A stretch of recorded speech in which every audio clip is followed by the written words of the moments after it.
আসসালামু আলাইকুম। আজকে কথা বলবো জার্মান ভাষার ভোকাবুলারি মনে রাখার জন্য সহজ কিছু মেথড, যেগুলো ব্যবহার করে আমি নিজেও ভোকাবুলারি লং টাইম মেমোরাইজ করতে পেরেছিলাম। সো প্রথম যে মেথডটা সেটা হচ্ছে ভোকাবুলারি নোট করা, লিখে রাখা। অর্থাৎ আমরা মোস্ট অফ দ্য পিপল যেটা করি সেটা হচ্ছে আমরা ভোকাবুলারি শুধু মুখস্থ করি। ফর এক্সাম্পল, আমরা যে কোনো একটা বই থেকে, গ্লোসার বই থেকে ভোকাবুলারি ডিরেক্ট মুখস্থ করি। তবে আমরা যখন ভোকাবুলারি লিখব, এতে আমাদের মেমোরাইজ করার চান্সটা একটু বেড়ে যাবে।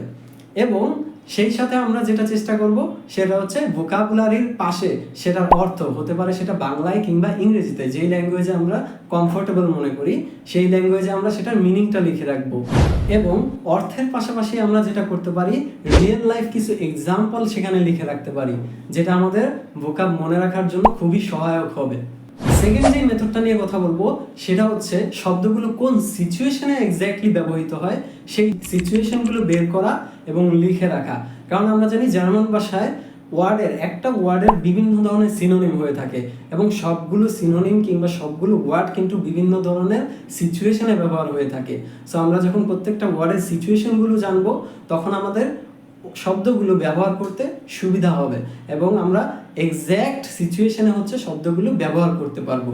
এরপরে যে মেথডটা নিয়ে কথা বলবো সেটা হচ্ছে শব্দগুলো শেখার পর সেগুলো স্পিকিং এ ব্যবহার করা, অর্থাৎ কথা বলার সময় ব্যবহার করা। কারণ হচ্ছে আমরা যখন কোনো শব্দ মুখস্থ করব, সেগুলো কিন্তু লং টাইম মেমোরাইজ করা পসিবল হয় না। সো আমরা যখন হচ্ছে কথা বলার সময় রিয়েল টাইম সেগুলো ব্যবহার করতে শিখবো, তখন সেই শব্দগুলো লং টাইম আমাদের ব্রেনে অ্যাডজাস্ট করা পসিবল।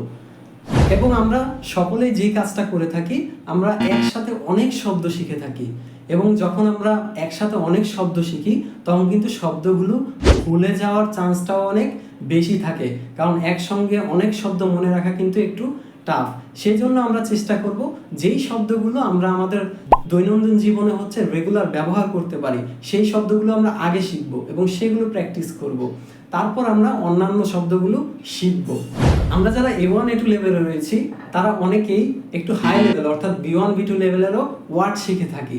সো সেক্ষেত্রে যেই সমস্যাটা হয়ে থাকে, আমরা যখন সেই ওয়ার্ডগুলো শিখি সেগুলো কিন্তু আমাদের ব্যবহারও করতে হয়, এবং আমরা ব্যবহার করতে গিয়ে বিভিন্ন ধরনের সমস্যায় পড়ি।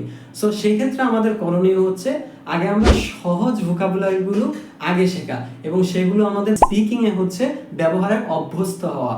তারপর যদি আমাদের প্রয়োজন হয় সেক্ষেত্রে আমরা একটু হাই লেভেলের ভোকাবগুলো শিখতে পারি।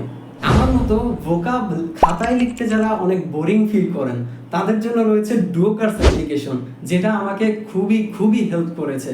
সো ডুওকার্ড অ্যাপ্লিকেশনে আপনি যখন একটা জার্মান শব্দ দিবেন, সেখানে হচ্ছে সেই শব্দটার অর্থ, সেটার একটা এক্সাম্পল এবং সিনোনিম, অ্যান্টোনিমস এবং বিভিন্ন ধরনের আরও এক্সট্রা ইনফরমেশন যেগুলো দরকার পড়ে সেগুলো সেই অ্যাপ্লিকেশনটা দিয়ে থাকে।